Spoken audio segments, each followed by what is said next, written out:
Hello everybody, I'm Paul and today we got a new project. Let's get into it.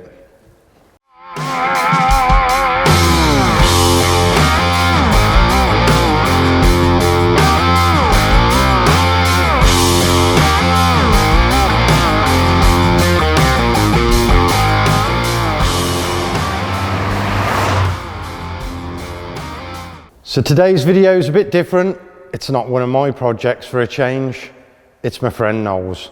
So I've known Noel years. When I was 16, I first started out as a mechanic at a garage. He was the parts manager there. He then later moved to Volkswagen Parts and got me a job there too. So we worked together closely for at least 9 years, I think it was. So he's a real good friend. So Noel grew up in Wales. He absolutely loves rallying and he bought this car 9 years ago to start entering some events. Also around the same time as buying the car, he set up his own business called Deutsche Parts. Basically, it's an online eBay shop selling Volkswagen Audi Group parts, and it skyrocketed to a point where now he's got 12 staff. It's a massive place with tens of thousands of parts online. Unfortunately, he's got work, he's got his passion. That had to take second place. And this has just been sat in the corner gathering dust. He did get it on the road briefly about 5 years ago, did about 100 miles in it, but it had to take second place. So he's given us a list of what to do on his project, so let's get cracking. So the first thing on his list is it don't start. So we know this is going to be a fairly easy job. It did run a couple of years ago and nothing's changed on the car since. So, pop quiz for you. What are the 3 things you need for a petrol engine to start? I'll pause the video now. That's right, we need compression, spark and fuel. And that's it. If we've got those 3 things, it's going to run. So compression's easy. We just got to crank it over. The engine note shows it's got compression. I mean, if we're professional, we can go and get a compression tester and test it. That's 1, 2, 3 and 4, and they're all okay. But just off the note, we know it's good. So next thing is the spark. So let's whip a plug out and test that.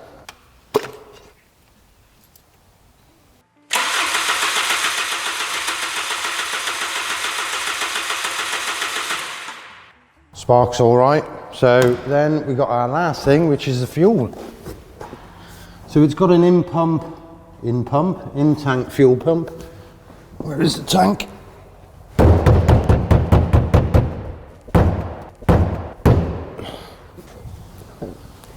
That's what you call diagnostic tapping.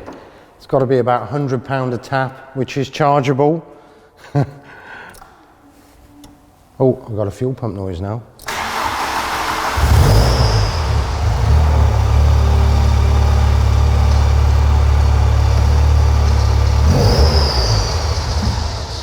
I'll turn that off because we've got a bit of a noise there, but it runs.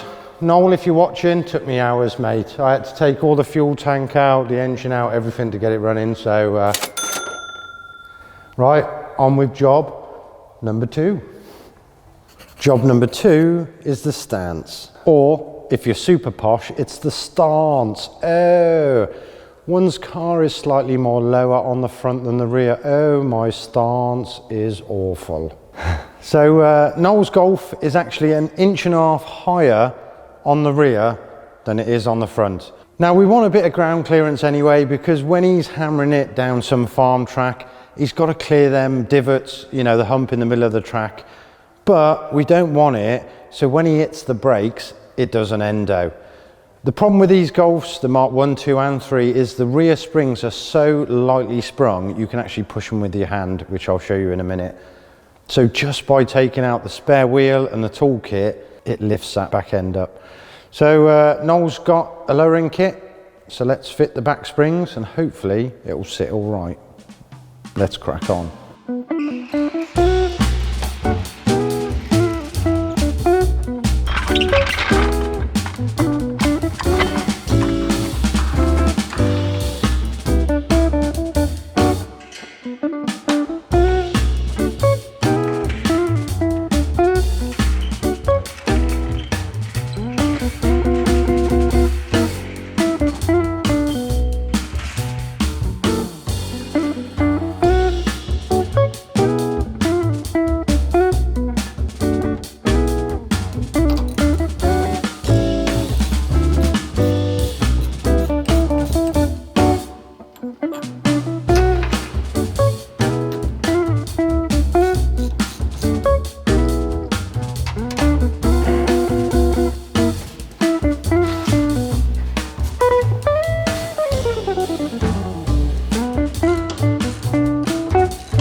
And there we go.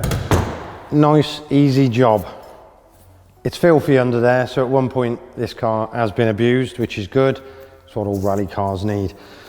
So now I'm holding it, you can see, let me put some weight on it. I'm not fat-ish.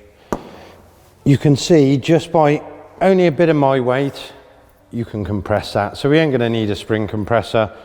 We'll just pop this 17mm nut off. Job's a good one. Let's get it off.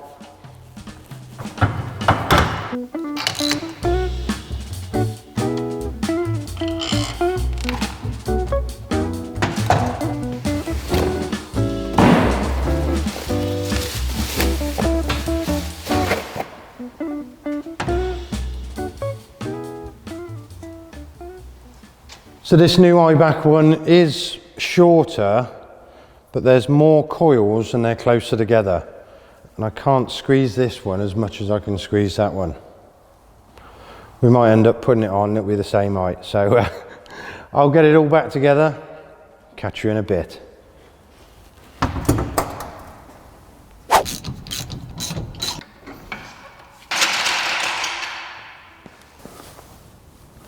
That looks much better already. I mean, before, the back of the sill compared to the front was going down. And because the back was high, this roof line came straight across instead of dipping down towards the boot, which it should do.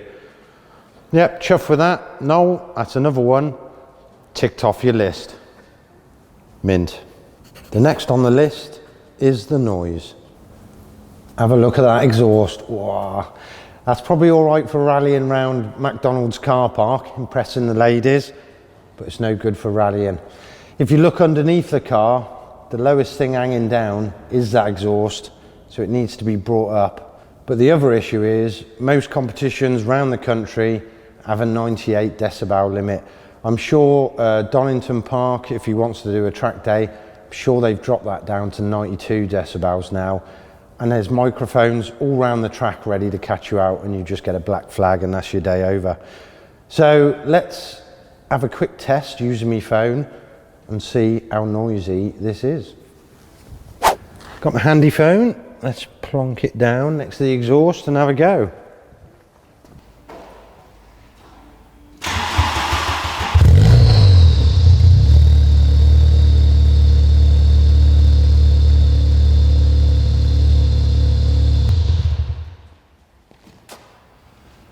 So already on tick over, it's 99, so there's no point revving it up. Let's get it on the ramp and get this exhaust off. So now the car's in the air, we can see that the exhaust box is a power flow. So it's like a universal box that somebody's fitted to this car, and it's hollow. So what I'm going to do is fit this. It's Pro Fusion exhaust. They're on eBay. Super cheap, that's like 70 quid, and you listen to the difference. That is solid and packed. So the exhaust note is going to be quieter. I've got these on my other cars.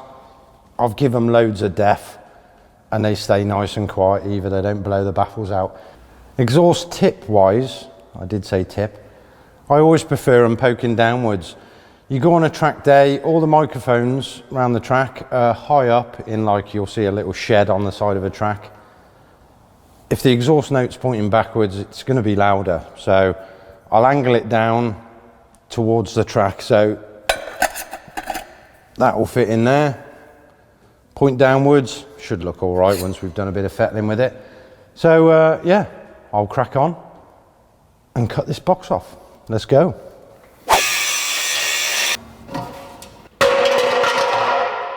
So there we go, we got our silencer on the box ready. So I always cover them in an old t-shirt because there's nothing worse than welding spatter all over a nice shiny box. So first thing up is to cut this end off.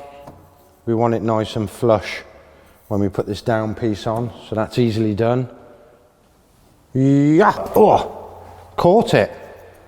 Hey, how about that for a seamless editing cut? Nothing's changed. Oh, there we go, that's better. Right, with that cut off, this should hopefully just push in there like that. Next thing we need is a welder. And then just to weld it on. Easy as that. Smacked my nose. Oh.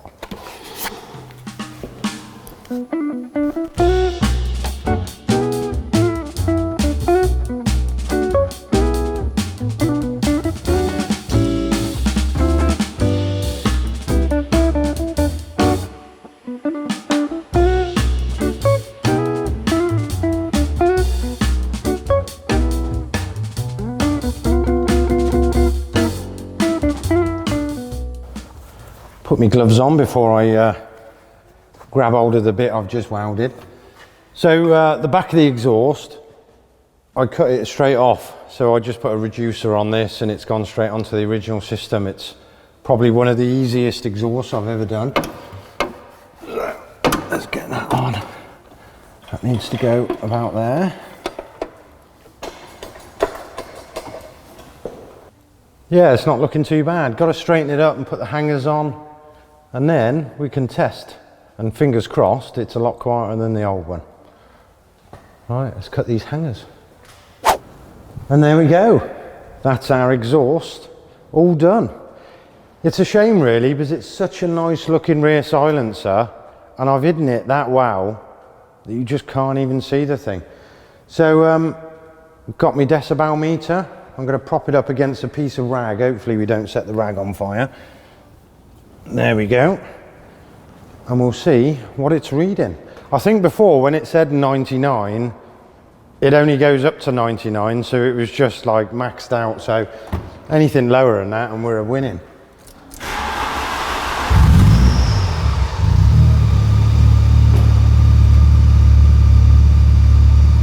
Awesome. It was between 80, let me turn it off. Whatever that noise is on the front, I think that's the next job on the list. It sounds like the alternator is going to fall off. While it was running then, I did see 89, 91.